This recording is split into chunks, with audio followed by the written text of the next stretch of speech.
الحمدللہ رب العالمین والصلاۃ والسلام علی سید المرسلین اما بعد فاعوذ باللہ من الشیطان الرجیم بسم اللہ الرحمن الرحیم۔ سامعین کرام، امید ہے آپ خیریت سے ہوں گے۔ آج ایک مسئلے کے ساتھ آپ کے سامنے پھر حاضر خدمت ہے کہ بیان کے دوران کسی بندے نے سوال کیا کسی مسجد میں کہ خطیب کا عصا پکڑ کر خطبہ دینا کیسا۔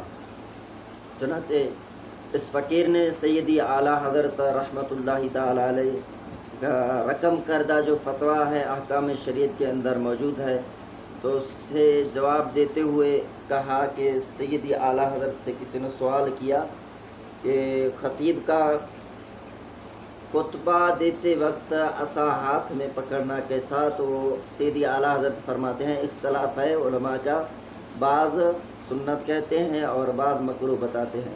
مزید سوال ہوا سیدی اعلیٰ حضرت سے سنت و مکروہ میں تعارض ہو تو کیا کرنا چاہیے۔ سیدی اعلیٰ حضرت فرماتے ہیں ترک اولا ہے، جامع الرموز میں محیط سے نقل ہے اور سنت ہے، وہاں سے نقل ہے کہ یہ سنت ہے، اور محیط ہی میں موجود ہے کہ یہ مکروہ ہے، اور اس کو ہندیہ میں بھی نقل کیا گیا ہے۔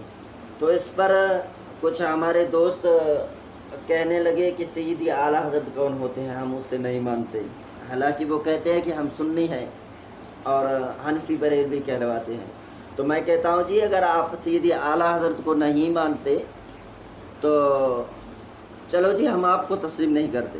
یا آپ کون سے سنی ہیں جو امام اہل سنت کو نہیں مانتے اور کہتے ہیں بہار شریف کو نہیں مانتے، جو بھی کتاب ہو ہم اس کو نہیں مانتے کہ یہ سنت ہے حضور صلی اللہ علیہ وسلم کی، جبکہ سیدی اعلیٰ حضرت ایک فقیہ ہے، معتبر فقیہ ہے، تو بڑے علماء میں بڑے مفتیوں میں سیدی اعلیٰ حضرت کا شمار ہوتا ہے۔ تو جیسے کہ فقیہ کے بارے میں منقول ہے نا، اصطلاحی تعریف بیان کرتے ہوئے ہوا علم بالاحکام شرعیہ ان عدلتی حد تفصیلیہ، فقہا احکام شریعت کو تفصیلی دلائل کے ساتھ جانتا ہے۔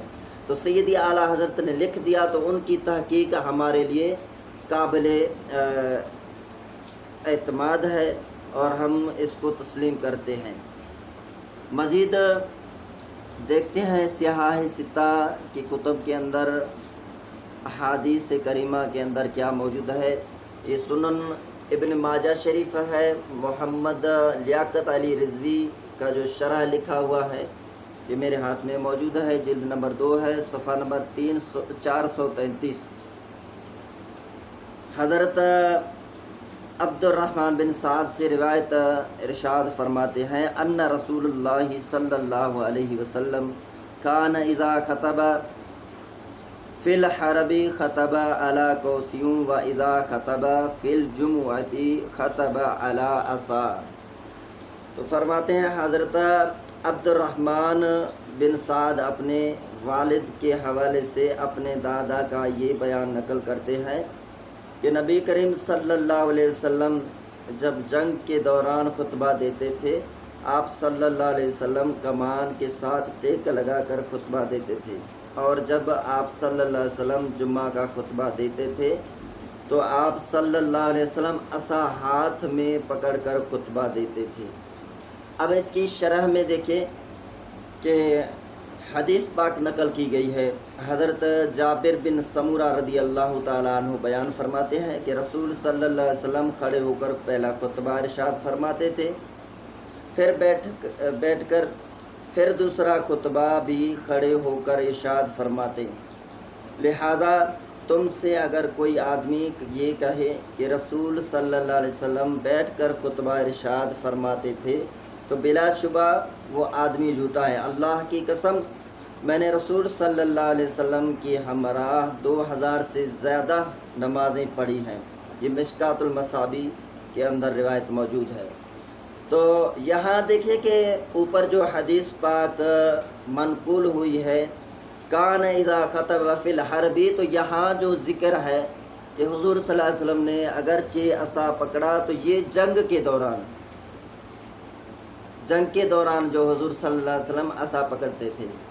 اچھا، اگر کوئی روایت ملے جیسے کہ ابو داؤد میں ہے اور دیگر کتب میں بھی اگر روایت ملے کہ حضور صلی اللہ علیہ وسلم جنگ کے بغیر بھی جمعہ کے دوران خطبہ دیتے وقت عصا ہاتھ میں پکڑتے تھے، تو یہ اس پر محمول ہے کہ حضور صلی اللہ علیہ وسلم جب جہاں پر بھی جنگ کے لیے جاتے تو وہاں کا علاقہ فتح ہو جاتا، تو فتح ہونے کے بعد مزید 3 دن حضور صلی اللہ علیہ وسلم وہاں ٹھہرتے تھے، وہاں قیام فرماتے تھے۔ اگر کسی میں دم خم آئے تو وہ سامنے آ جائے، ایسے نہیں کہ اب جنگ فتح ہوا کہ چلو جی چلو نکلو یہاں اور نہ کوئی آ جائے، تو یہ اس پر معمول ہے۔ تو اس دوران بھی جب کوئی جمعہ آیا تو حضور صلی اللہ علیہ وسلم عصا یا تلوار یا کمان ہاتھ میں لے کر خطبہ دیتے تھے۔ اب دیکھیں کہ اس کے شرح میں اگلے صفحے پر محمد لیاقت علی رضوی فرماتے ہیں، شرح منیہ میں یہ مسئلہ لکھا ہوا ہے کہ جو شہر جنگ و جدل سے بذریعہ تلوار فتح ہوا ہو، جیسا کہ مکہ فتح ہوا تھا، تو وہاں خطیب تلوار کے ساتھ پڑھے خطبہ، یعنی خطبہ دے نا، تو خطیب خطبہ دیتے وقت اپنے ہاتھ میں تلوار پکڑی، اور جس شہر کے باشندے بخوشی ہلکا بگوش مسلمان ہوئے، جیسے اسلام لائے، جیسے مدینہ شریف، تو وہاں بغیر تلوار کی خطبہ پڑھا جائے۔ اب یہ علامہ صاحب جو لکھتے ہیں، کیا یہ ایسے لکھتے ہیں؟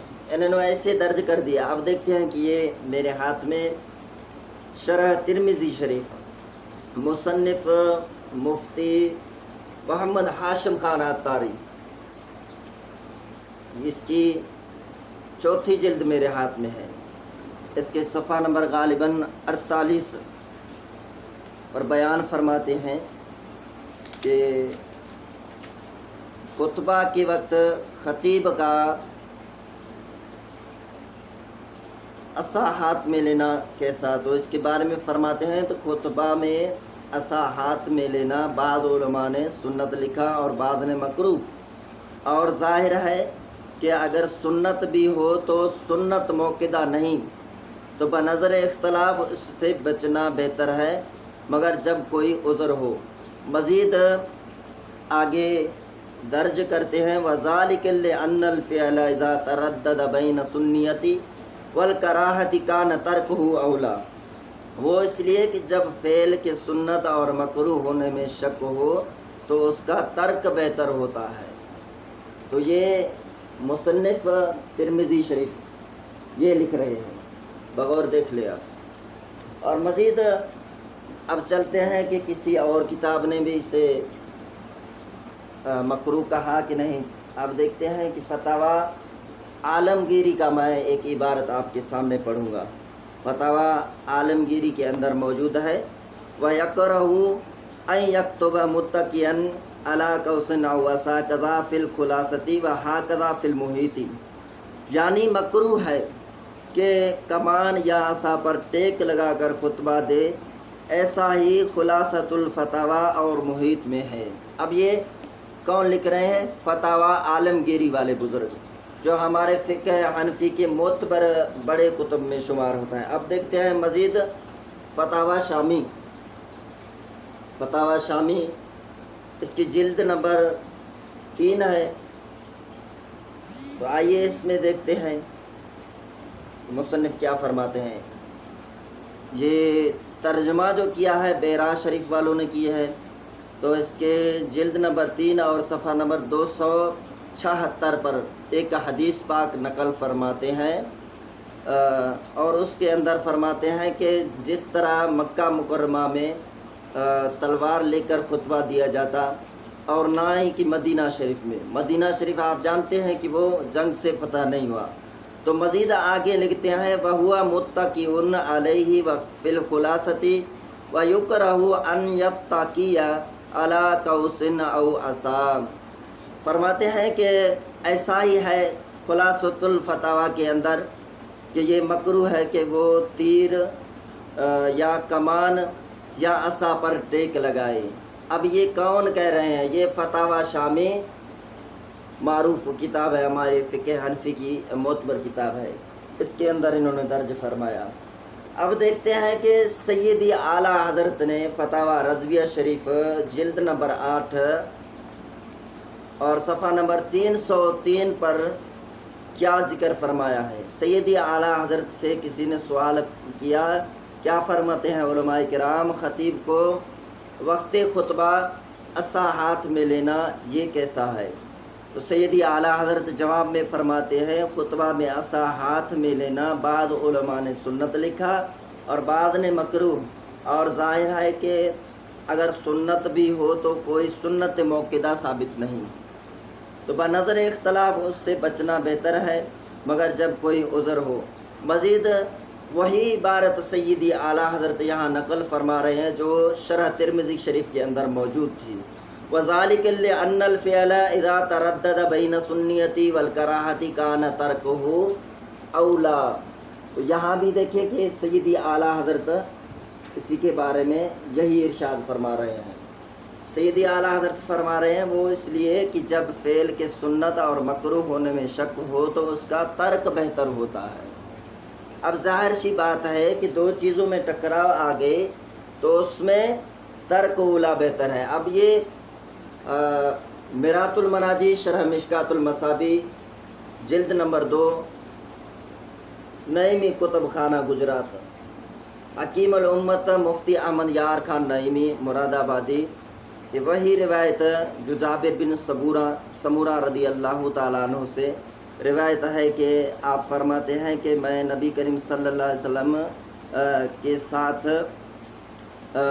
نمازیں پڑھتا تھا تو آپ صلی اللہ علیہ وسلم کھڑے ہو کر خطبہ پڑھتے تھے، پھر بیٹھ جاتے تھے، پھر کھڑے ہوتے تھے، تو کھڑے کھڑے خطبہ پڑھتے تھے۔ جو تمہیں خبر دے کہ آپ صلی اللہ علیہ وسلم بیٹھ کر خطبہ پڑھتے تھے وہ جھوٹا ہے، خدا کی قسم میں نے تو آپ صلی اللہ علیہ وسلم کے ساتھ 2000 نمازوں سے زیادہ نمازیں پڑھی۔ تو اس میں بھی وہ 2000 جو نماز ہیں تو اس سے مراد نماز پنجگانہ ہے، نہ کہ نماز جمعہ۔ تو حضور صلی اللہ علیہ وسلم کے اگرچہ حضرت جابر کے اس روایت کے مطابق دیکھا جائے تو 500 جمعہ ہی بنتے ہیں۔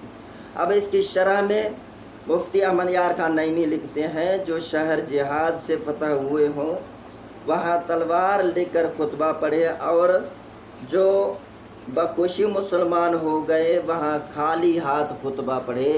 یہ کون لکھ رہے ہیں؟ حکیم الامت مفتی احمد یار خان نعیمی جو سیدی اعلیٰ حضرت کے بعد تشریف لے کر آئے ہیں۔ اب دیکھتے ہیں کہ مفتی احمد یار خان نعیمی مراد آبادی سے بعد جو کوئی فرد آیا کیا انہوں نے کیا لکھا اس کے بارے میں۔ تو یہ میرے ہاتھ میں وقار الفتاویٰ جلد نمبر 2 ہے، مفتی محمد وقار الدین رضوی اتاری دامت برکاتہم عالیہ، یہ جلد نمبر 2 ہے اور صفحہ نمبر 106 اور 3۔ اس کے اوپر فرماتے ہیں کہ امام کو خطبہ کے وقت عصا لینا ضروری نہیں ہے بلکہ جواز میں بھی اختلاف ہے۔ بعض ائمہ عصا لینے کو بہتر کہتے ہیں اور بعض مکروہ، اور جب کراہت اور و استحباب میں اختلاف ہو تو ترک کرنا یہ بہتر ہے۔ انہوں نے بھی وہی جو ہے سو عبارت یہاں نقل کی کہ فتاوی عالمگیری کے اندر ہے وَيَكْرَهُ أَن يَكْتُبَ مُتَّكِئًا عَلَى قَوْسٍ أَوْ عَصَا كَذَا فِي الْخُلَاصَةِ وَهَكَذَا فِي الْمُحِيطِ، یعنی مکروہ ہے کہ جب کمان یا عصا پر ٹیک لگا کر خطبہ دے، ایسا ہی خلاصۃ الفتاویٰ اور محیط میں ہے۔ یہ مفتی وقار الدین وقار الفتاویٰ کے اندر فرماتے ہیں۔ اب آپ بتائیں کہ ہم نے جو مسئلہ بیان کیا ائمہ علماء کو سامنے رکھتے ہوئے یہ مسئلہ بتایا، ایسا نہیں کہ اپنے طرف سے گھڑ لیا۔ اس پر تو الحمدللہ ہم نے ایک کالم بھی لکھا اور اس کے اندر لکھا کہ اس میں اختلاف ہے اور ہم ترک رکھتے ہیں، اپنے طلباء کو بھی ترک رکھنے کا حکم دیتے ہیں، اور مزید اگر کوئی عالم ہو، کوئی خطیب ہو، وہ عصا ہاتھ میں پکڑتا ہے تو ہم اس سے منع نہیں کرتے، کیونکہ سنت اور مکروہ میں اختلاف ہے۔ بعض علماء اسے سنت کہتے ہیں اور بعض مکروہ، جیسے ہمارے سندھ کے اندر بعض علماء کرام نہیں لیتے ہیں اور بعض لیتے ہیں۔ تو مسئلہ دراصل یہ ہے کہ ایسا نہیں کہ ہم سیدی اعلیٰ حضرت کو نہیں مانتے، فلاں کتاب کو نہیں مانتے،